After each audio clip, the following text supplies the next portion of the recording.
I'm Suzi Landolfi, and welcome to Be Crazy Well.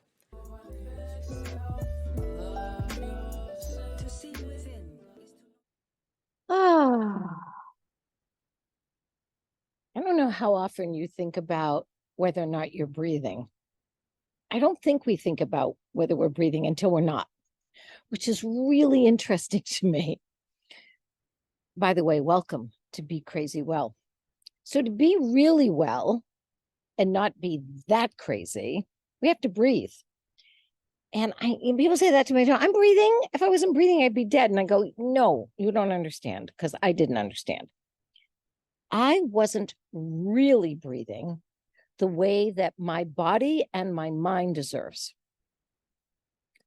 Because of my childhood trauma and my anxiety and depression and all the effects of that trauma, I was a shallow breather. Not a shallow person, a shallow breather. And lack of oxygen actually causes mental illness. That's true. Lack of oxygen, not enough oxygen, affects you physically, emotionally, intellectually, spiritually. And what it does is it doesn't help us think clearly, regulate our emotions, and it certainly doesn't help our body. And so one of the first things I learned as a wellness practice to be less crazy and crazy well was to breathe. Not only was I not breathing deeply because I was so hypervigilant all the time. You do that when you're thinking or trying to hear something. Do you ever notice that you stop your breathing so you can hear better? You go, listen. And you stop breathing, which gives you a shot of adrenaline in case you have to use it because of a threat. Most of the time, though, when we hold our breath, there is no threat. It's the thought that there might be a threat, even a threat to our emotional well-being. Someone's going to yell at me. My partner doesn't love me anymore. The kids are going to forget their lunch. All of those little thoughts, all of those shallow breath moments literally give us more adrenaline and fuels the anxiety. So what I had to learn to do was to breathe deeply. There's all kinds of breath work out there now that I'm so grateful for. And the only problem is I still think most people think it's not that important. It's not that necessary. I would rather take a drag from my cigarette, my blunt, my pot. I'd rather take a pill, and that somehow that's going to help you more than oxygen. So considering the fact that most of us can't even live longer than 3 minutes without oxygen, you'd think we would know it's more important. We would understand how much it runs everything in our system, everything. So I invite you this morning to take a deep breath. Wait a minute, that's just this morning. I would invite you to take a breath every hour on the hour, not a breath, 6 to 8 breaths. I happen to use a breath model by Dr. Andrew Weil called 478. So it was just easy to remember. And actually, we use it at Warrior Path and Boulder Crest. So that's actually where I got introduced to it. There's all kinds. There's box breathing, diaphragmatic breathing. I was talking to a veteran yesterday. His 4-year-old daughter was playing with a friend, and somehow his daughter's elbow got cracked, broken.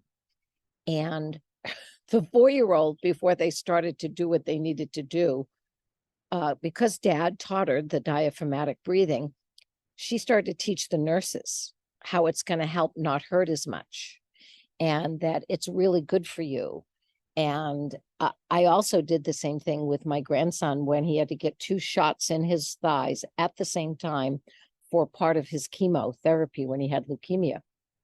And I taught it to my daughter, actually, even though I didn't understand at the time how important it was for me. Did you ever do that?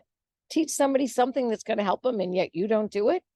Yeah, the height of hypocrisy is what I say. So anyways, I understood the idea of meditating and deep breathing. And yet I forgot to do it all the time. My anxiety was so great. My know-it-allism that this is what I had to do. And if I didn't do it, my life was going to fall apart was so profound and so extreme and severe that I literally forgot some of the things that I taught my daughter to help her. Thank goodness I came back to this understanding and this knowing about what actually is the best drug on the planet and one of the most helpful wellness practices that we can use. So I bring this all up because I want to read something to you. I want to read something to you that I got to share with a combat veteran this morning who's going through a divorce. And he's so bright. He's so insightful, and he's so hurt right now. And I thought, I'm going to share this with all of you. So take a few breaths. And this young man knows about breathing and how important it is. So he wrote me today about just needing to vent. He said, as you know, some nights are easier than others. Tonight's been a rough one for me. I just hate myself for hating her so much now, if that makes any sense. Just can't believe where my life is right now, and I hate it so damn much. Feeling so worthless and unlovable. Can't help but fall back to this pattern of blaming myself for everything and feeling like I don't deserve the happiness I so badly want and that I'm searching so hard for. I just want my kids to know they are loved, that they are and always will be enough. Hate myself for being so weak right now. And he says, sorry, I just needed to vent. There was more that he wrote. Then he posted this. He found this post on social media. And this is from Jillian Turix. I think it's Turiki. Some of us never learned that someone could be angry with us and still love us. That someone could need space and also be totally committed. Some of us learned that anger and space meant love was going to be taken away. And this is what I wrote back. I love your clear honesty and insightful venting. The post you attached is so true. One thing I think we all do who get involved with partners who are incapable of caring for us, we expect or want an easy untangling. Having kids with them makes it even more difficult. Not only can they not give us the caring we deserve, they punish us when we stop wanting to care for them. Thinking both you and your friends are in the same scenario right now. I was boxing the other day and kept forgetting to block a punch. I just wanted to get in a punch before blocking. So it's so metaphoric for me. If you remember the Pink Panther movies, Peter Sellers used to make his assistant surprise attack him all the time, just so he remembers that others don't fight fair. He didn't take it personally. These attackers do it to anyone who dares to stop or end the unequal experienced, a lack of equal caring and support from family, friends, colleagues, and lovers. This alone time gives you the opportunity to truly be okay when you are alone, truly, not just waiting for someone. I remember feeling like I'm so hypervigilant that I had to be on the attack. I used to think that people were doing things to me, and sometimes they were. I was also doing things to others. I was expecting them to give me the same I gave them. I was expecting them to care for me in a certain way. I was resentful when they didn't. And then when they fought back, they punished. If I left or I decided not to continue in the relationship, I was just so surprised when they started to punch back. When they were so sad and scared that their anger turned into punishment. So I say all this because when I was boxing the other day, we had this, you're going to do, a certain combination of punches. You're going to do a jab, cross, hook. But this particular combination started with a block. Just put your hand up and block. Well, I was so ready to punch back. I completely missed the block almost every time. And this amazing instructor said to me, Suzi, block first. I thought, oh my gosh, there should be a book called Block First. And what I love about blocking is it's a boundary. What I love about blocking is it's not aggressive. It's defensive. It's a way to hold a boundary with someone who may or may not be able to stop punching emotionally, financially, even physically. So I was thinking so much this past week about blocking. Now, here's another way to block.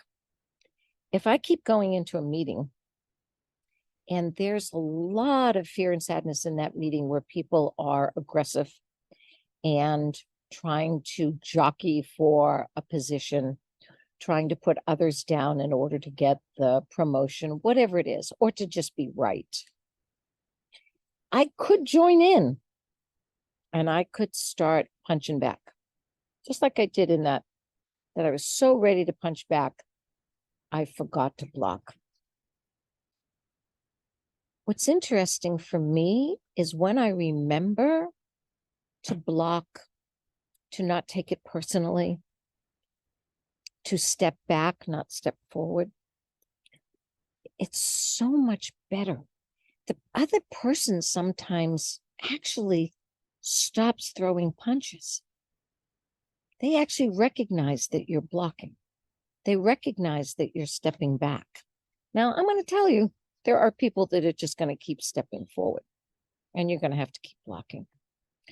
If you're with a partner and you're going to be co-parenting for the rest of your life, seems to me that it would be a good idea to remember how to block, how not to take things personally, how to be able to step back and not engage in every punch that's thrown. I've learned a lot from boxing. I've learned a lot from, I have a client who's a very wonderful boxer, young man who's just moving up the ladder of boxing greats.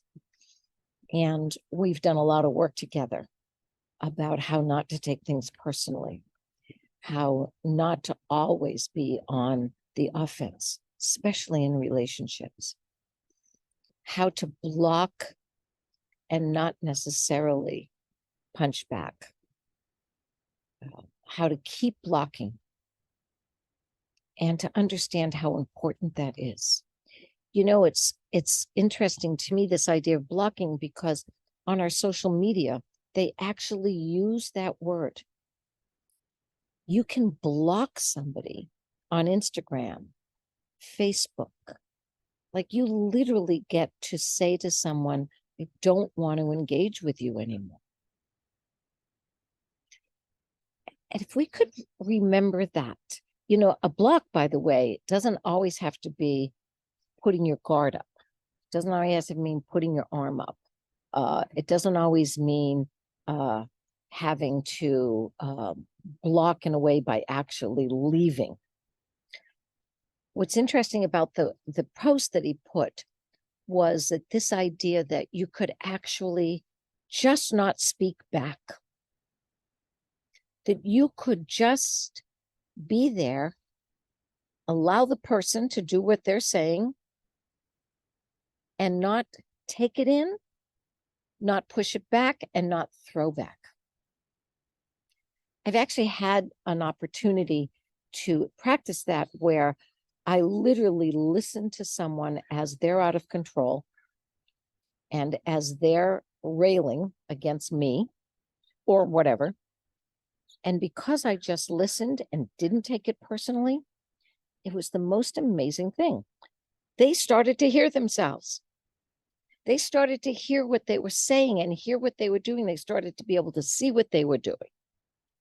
And slowly their voice got softer, they slowed down, and they stopped. Talk about an invisible block. Talk about an ability, a superpower, to just be able to say to that person, nothing, just to say nothing. I'll tell you, it's hard. You know, it's kind of PhD level mental health wellness practice. And I just wanted to share all that with you because it's a practice I use. So the breathing first, if I know I'm going to walk into a difficult situation with a person that we are at odds with, I'm definitely going to keep breathing and breathe deeply so that I don't react on adrenaline. And the second thing I'm going to do is I'm going to make sure I know how to block. And I invite you to know that it's okay to block people. It's okay to put up boundaries. It's okay to step back. It's okay to not take it personally. One of the practices that I'm clearly like still wanting to do better and better is called own your shit. OIS, own your shit. I usually, if I'm punching back a lot, I may not be owning my part in this. Blocking, standing still, listening, taking a step back, that allows me to own my part so that I'm not always looking at the other person. Can you hear my dog? That's my 3-legged, 4-toothed dog, rescue dog from Mexico. And he's trying to protect me. He totally believes someone's here that he needs to protect me from. Remember, 3 legs, 4 teeth. He doesn't know how to block yet. Wolfie, it's okay. I got a whole bunch of people here. We're fine. Anyway, I really invite you guys to think about how you can block, how you can breathe deeply.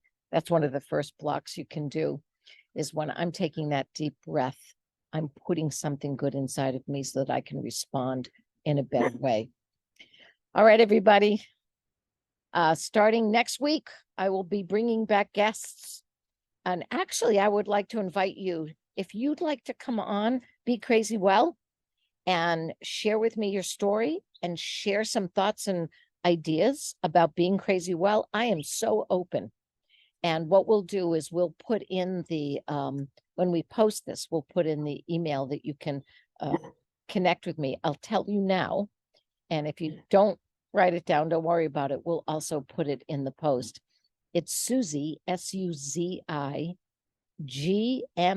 suzigma, because that's what everybody calls me now, Gma. I'm happy to have that title, suzigma@gmail.com. So please feel free to contact me and let's get some of you in this conversation. So important. All right. Have a great week. And remember, always be crazy well and be your best self. That is a wonderful title. And that's the title of the theme song for Be Crazy Well. Thank you, Kalvin Love. Look him up. He writes some great positive music. All right. Be crazy well. Bye all. Yeah, take a deep breath.